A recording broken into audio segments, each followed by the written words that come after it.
All right, today we have part one of a two-part video where we are creating the base of our succulent chair, and then next week we will create the plants and plant them on our chair. So stay tuned and see how I got this far.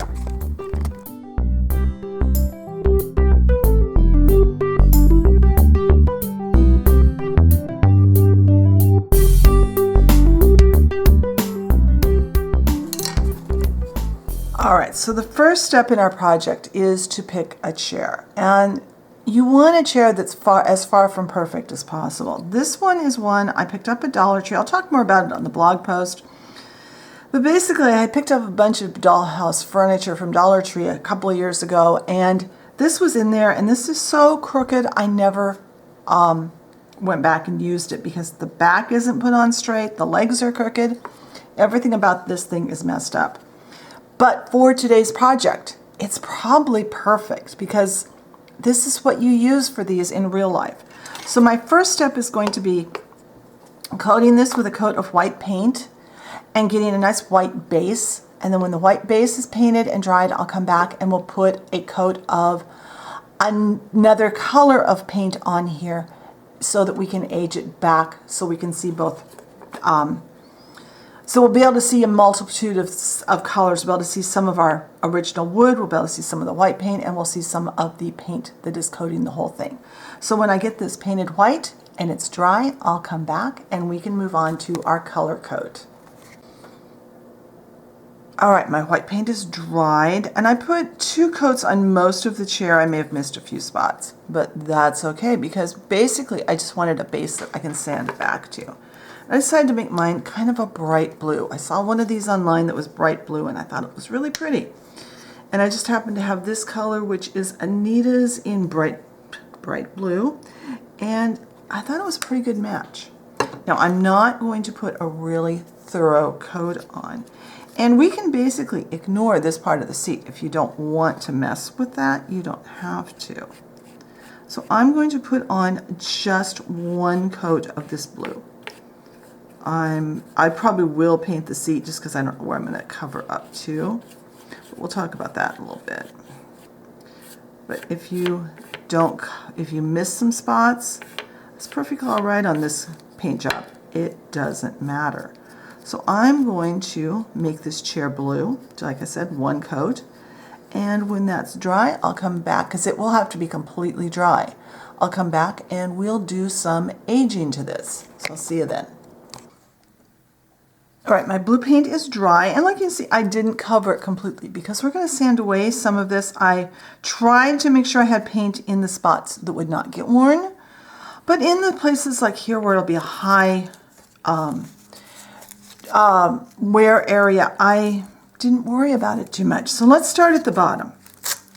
Now, I know from experience that these areas, these little crossbars on the bottom of your chair, they're always going to get quite a bit of the finish knocked off. So are the legs, especially towards the bottom. I did try to make sure I had paint into the deeper parts, the shape, but we can knock off the paint on the parts that come out. Sorry, it's early here. My brain is not fully kicked in yet. But it's going to be extremely hot today, and I'd like to get some filming done before it becomes too hot. All right. And I just tore a small scrap off of my sandpaper, just an end, because I know I'm going to need to get into some of these spots. Okay. Possibly it was too small of a piece, but we're going to work with it.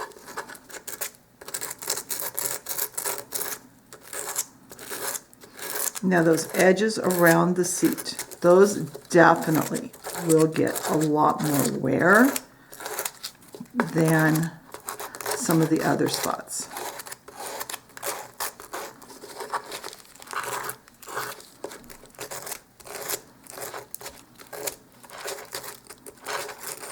And since I'm I'm not sure exactly how far out I'm going to bring my plants. I'm going to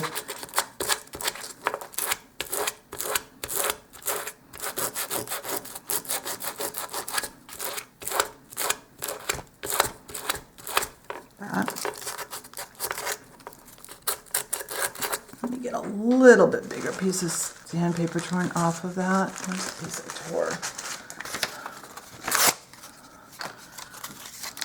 That'll be a little easier.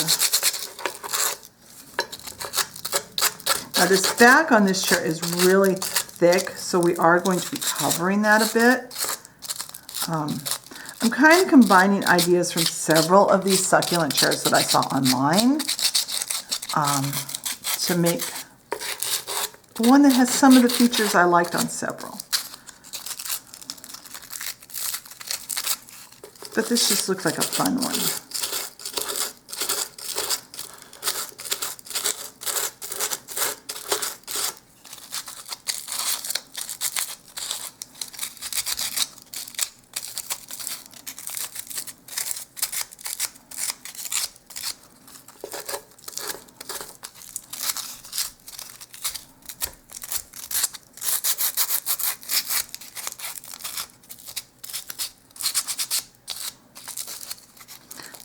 I'm going to turn the camera off. I'm going to get in here with the smaller pieces. I'm going to get into these spots, but I need to get it where I can see it better. When I get that done, I'll come back and we're going to dirty up this chair a bit. So I'll be right back. All right, I'm pretty happy with that. So I'm going to wipe off some of that dust that might still be on here. I'm not going to be really precious about it because it doesn't matter. And I wasn't going to paint the bottom of the seat, but that was the paint that was left on my palette, so I just used it there. All right, now I have some brown paint here. Oops.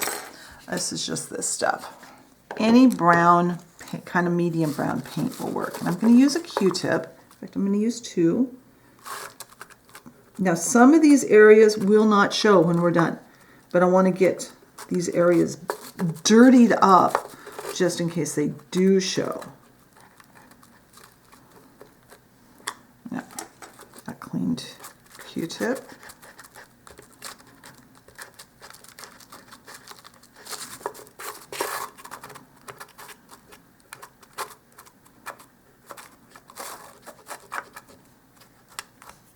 Wipe off as much or as little as you want.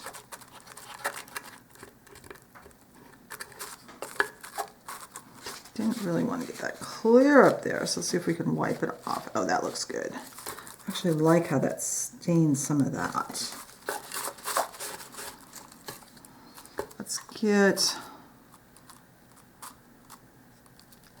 a little bit here, because that's someplace where people would be rubbing their, touching it with their hands. Maybe their hands are dirty.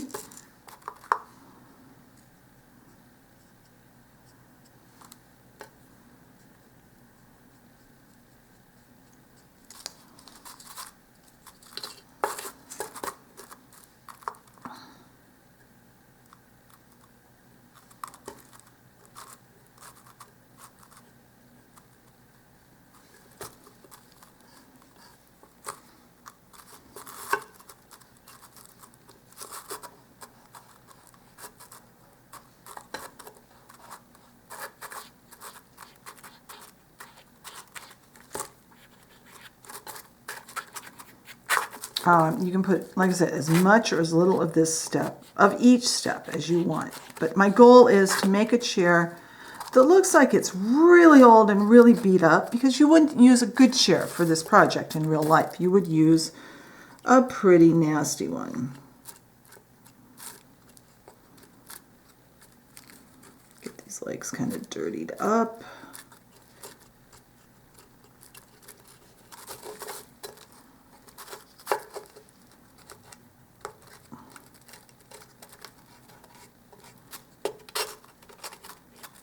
All right, I'm going to let that dry. When that's dry, we'll come back and go to the next step.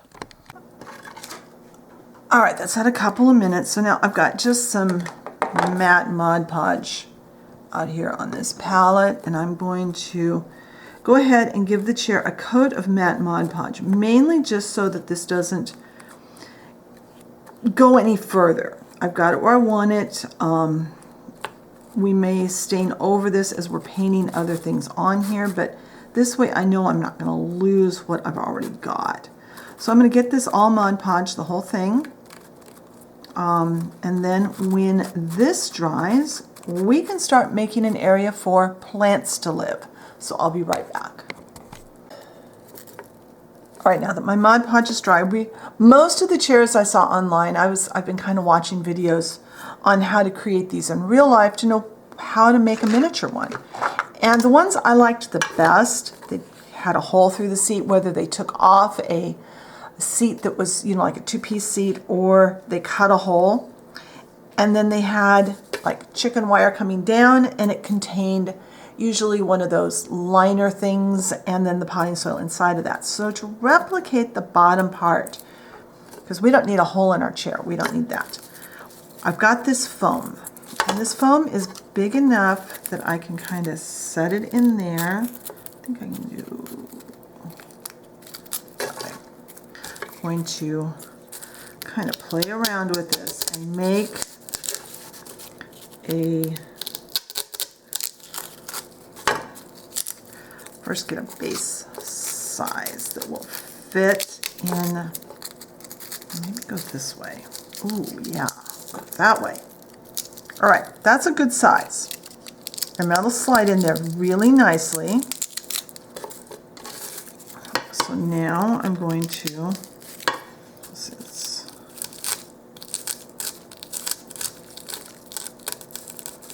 and this is just cheap styrofoam from the artificial floral section of the dollar store. I got this when we were making our planters earlier. Yeah, I think that'll work. So let me dump this over in my trash really quickly so I don't have little bits of styrofoam all over myself. I have some glue.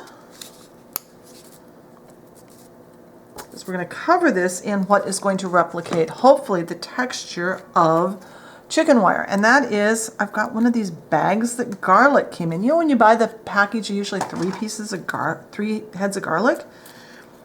Well, I saved the bag because I knew it would come in handy. Yeah. And this stuff stretches really big, so it should be fine. It won't stretch that way. It'll stretch, yeah, that should be fine. I've got a big enough chunk. I think I need to cut a wider piece. That was not wide enough. Okay, that's okay. So don't miscut the first piece and end up having to cut a second one. All right. Yeah, that'll work. We're going to paint this all together once we get this glued on and the glue is dry. I put lots of glue on here because I have a feeling it's going to need it. I want it to stick to the surface.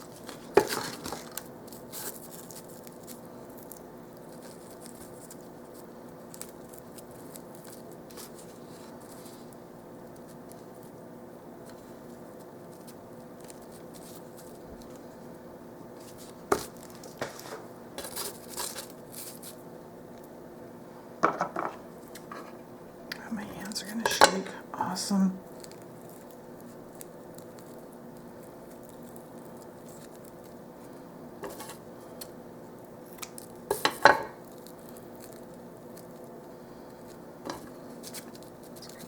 This part away.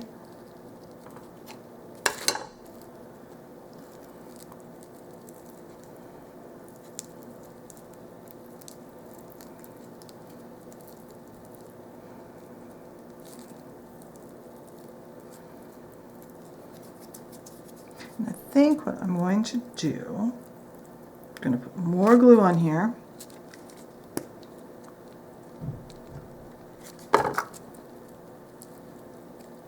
And then I'm going to use a sewing pin to kind of hold that. I'm going to let that part of the glue dry. That's not going to hold. All right, I'm going to hold on to this for a few minutes and till that decides it's going to stay in place. When it stays in place, I'll come back and we'll go to finishing the gluing. All right, I found the secret. So I'm going to get everything ready to go. I've trimmed everything back and I've got super glue. And you guys, if you've watched the channel very much, you know I really, really, really don't like super glue. Mainly because I usually glue my fingers to something and I absolutely hate the feel of it on my fingers.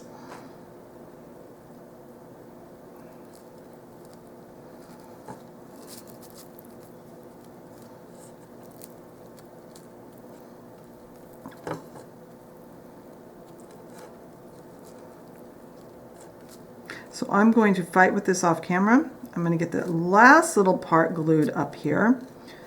Hopefully not permanently attach it to my fingers.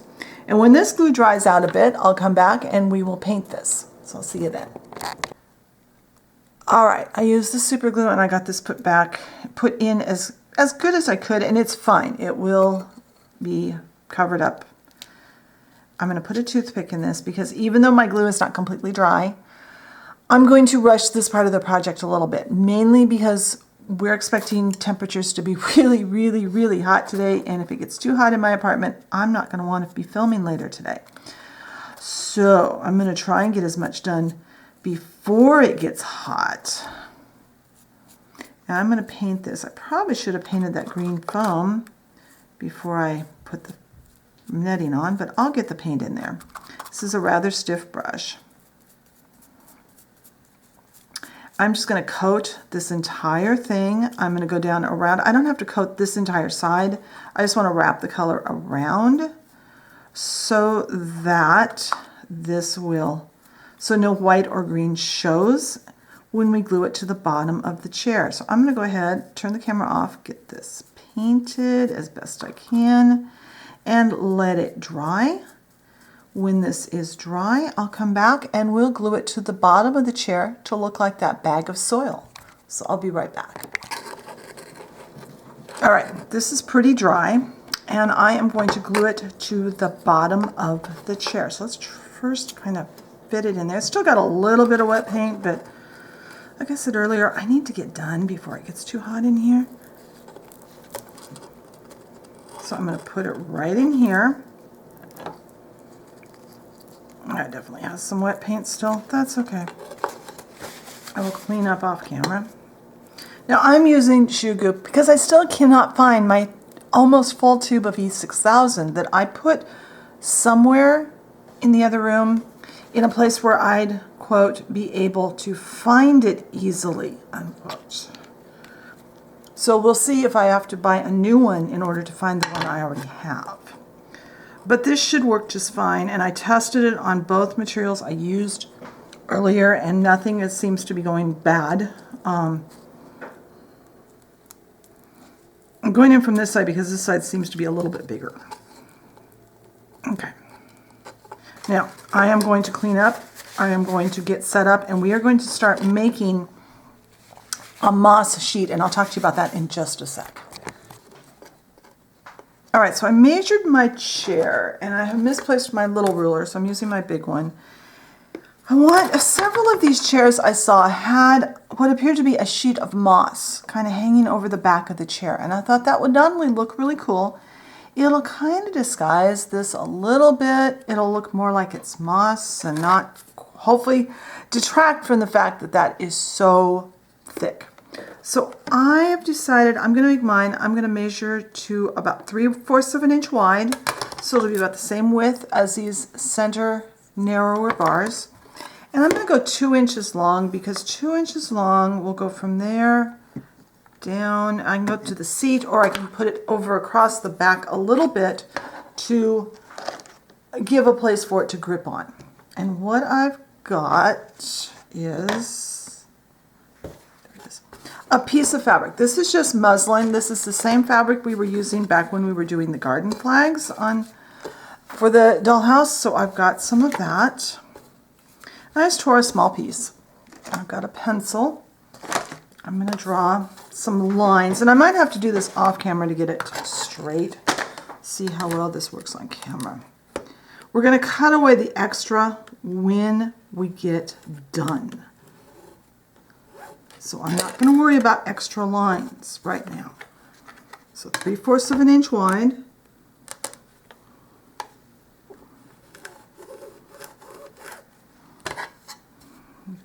Do a line and then by 2.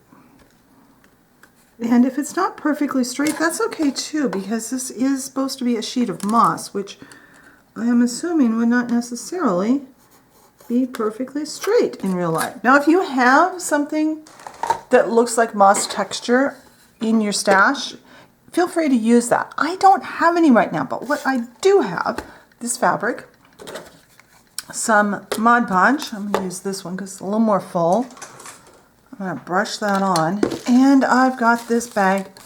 This is herbs. These, when I have a jar of herbs that are getting past where I want to use them in the kitchen, I dump the end of the jar into this bag.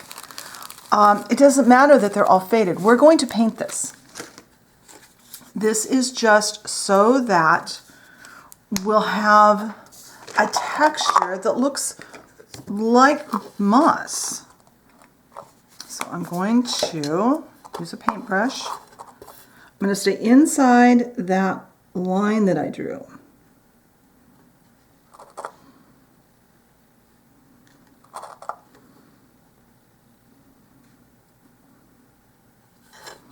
And I have used these herbs in several projects in dollhouses over the years. I've never had a bug problem.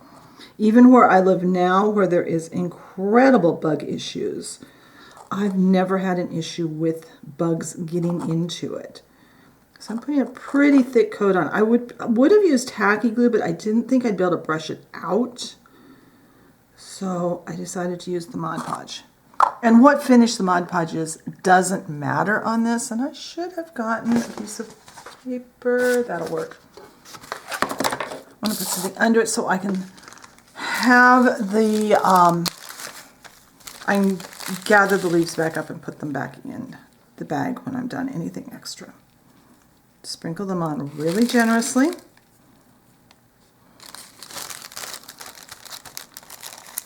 Then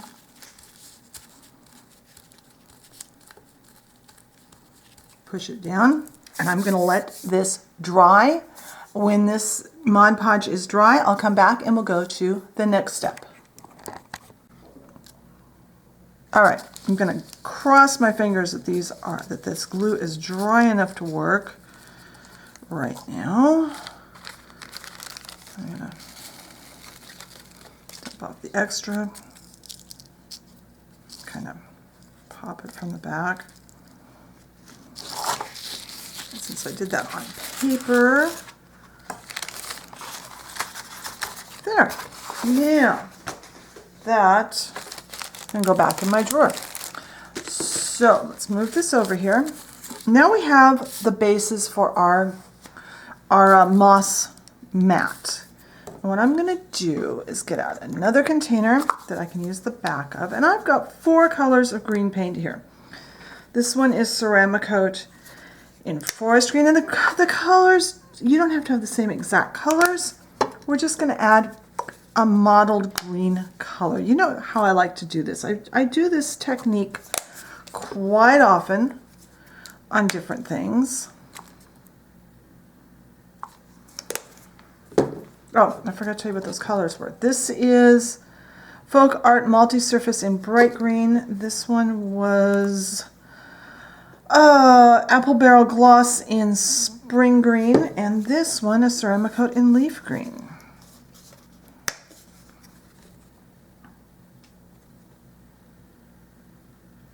All right, now I have a stippling brush or a stenciling brush. This is from Dollar Tree. You can get these at Dollar Tree. And I'm kind of mixing those colors, but not mixing them together. Now the paint is going to do a couple of things. Not only will it color this and make it look more vibrant and alive, it's going to help us to hold these leaves onto this piece of fabric.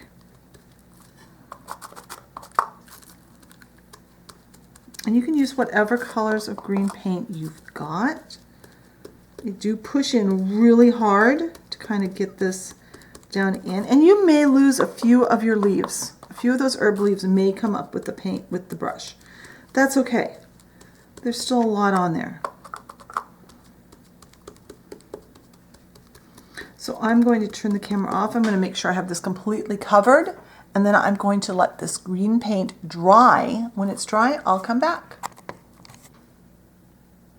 All right, my paint is for the most part dry. It might still be damp in a few places, but now I've got the Mod Podge, same Mod Podge I used under the herb leaves. I'm going to use to coat the top with a clean brush. And once this is dry, I'll come back and we will trim this to size and attach it to our chair. So I'll see you when this dries. All right, for the most part, this is dry. I am going to go ahead and move forward now for a couple of reasons. Like I said, I think earlier in the video, it's very hot today, and I kind of like to get done before it gets any hotter. But also, I want to get this cut, and part of it's going to have to bend. And I think I'm going to have better luck bending it if it's still maybe a little bit on the damp side. So I'm just following those lines. And now we have this. Now you could paint the backside if you wanted to. You could paint it black, you could paint it green, whatever color you want. I'm not going to bother. I think it's fine. And I'm just going to glue this right here with some tacky glue.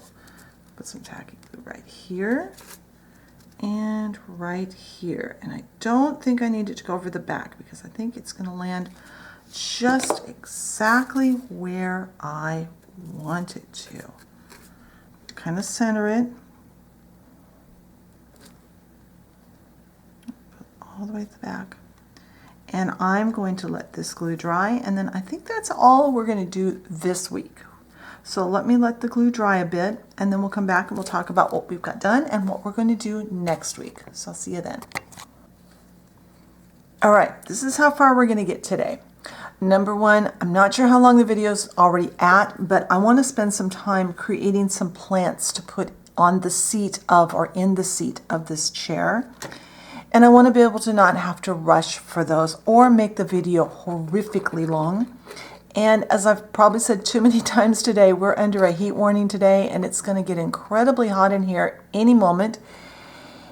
And I want to sit in front of the fan and be cool, and I can do that editing, but I have to turn the fan off to talk to you guys. So next week, we will finish this chair by making some plants and making it look like they are planted into the chair. So I hope you enjoyed today's video. Be sure and hop over to the blog post where there will be pictures and more information.